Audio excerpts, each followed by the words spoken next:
Très souvent, les actes et les comportements des autres vous montrent qui ils sont. Ils parlent d'eux-mêmes. Et vous n'avez pas besoin de justification, d'explication, voire même d'une clôture.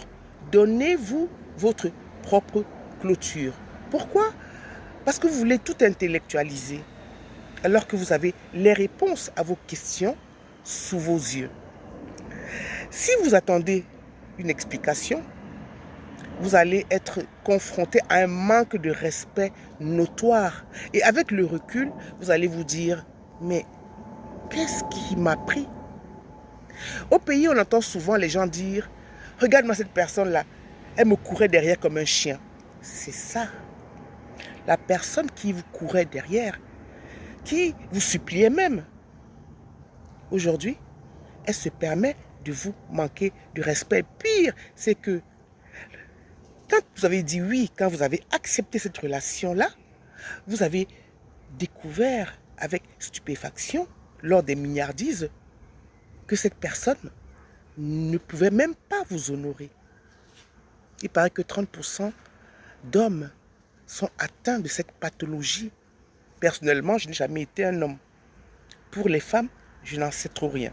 Je n'en sais même rien du tout. La deuxième chose, c'est que vous vous êtes investi dans cette relation parce que vous êtes loyal, sincère et que vous avez des valeurs. La troisième chose, c'est que personne, mes amis, personne ne quitte une relation belle, saine, sûre, confortable, tant qu'elle n'a pas eu la validation de l'autre.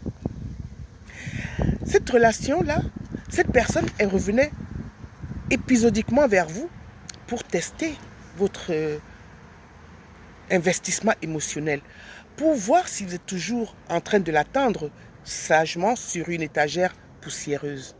Parce qu'elle n'avait pas encore eu la validation de l'autre. Dès que l'autre dit oui, elle vous met au garage. Sauf qu'un oui aujourd'hui peut devenir un non demain. Rien n'est sûr. La vie n'est pas figée. Tout peut arriver à tout moment. Vous n'avez qu'à rester tranquille, regarder, observer et attendre.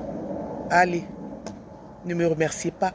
C'est Gilo, l'écrivain thérapeute. Je vous laisse toujours un lien en commentaire, en descriptif, si vous voulez commander mes livres, bien entendu. Likez, partagez et puis surtout, abonnez-vous à ma page pour ne rater aucune chronique pimentée de Gilo, l'écrivaine thérapeute. À tout bientôt